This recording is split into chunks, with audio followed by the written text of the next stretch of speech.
start at one end, or? I don't remember which end opens. The club started with our founder, Doug Farr. He's no longer with us. He's transferred schools. But he was interested in high school and tried to join a club, and his president said no. So he waited for college and tried it again, and that was successful. It was at UT Dallas. He transferred here to UT Austin and started the club up. And all of us, all the officers right now, mostly joined that first year. We were with it since the club started. And so now that he's gone, we've been continuing it. And it's actually grown bigger. Lockpicking is completely legal. It's just like shooting. It's something that can be illegal. It depends on the circumstances. If you're picking your own lock or someone that gave you permission to, it is completely legal. I can't get it to turn.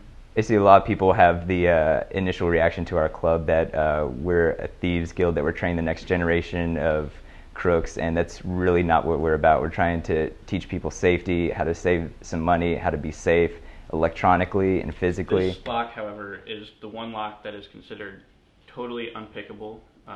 It's an Alloy ProTech, and if you look at the key, it's got all sorts of little rotational cuts on it. And you're starting to see locks that are very similar to these in a lot of the newer bike locks.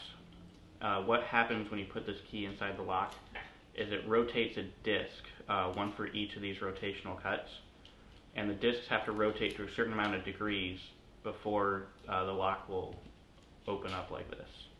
Anybody that's trying to use any of the information that we're trying to promote for something illicit, to hurt somebody or to break in somewhere, they're not going to be stupid enough to risk coming to our meetings, becoming registered, and because we log all of their information, they have to bring a government ID that has all the personal information on it, and we can spot fraudulent identification pretty well. So anything that they talk about illicit, that they've broken in somewhere, and we will report it to the police.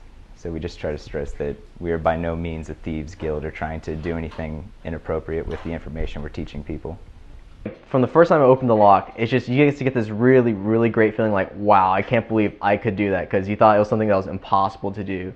You know, you see in the movies, you hear about it, and you think, there's no way I could ever do that. And as soon as you open your first lock, it just gets addicting, you know? After that first one, you just can keep opening more and more locks, more complex locks and more difficult locks, and that's what's keeping me in this club, because, you know, all these new locks always come out, and I always want to figure out how to open them. The fastest I've ever picked a lock was about, I'd say 8 seconds. That was a quick set lock.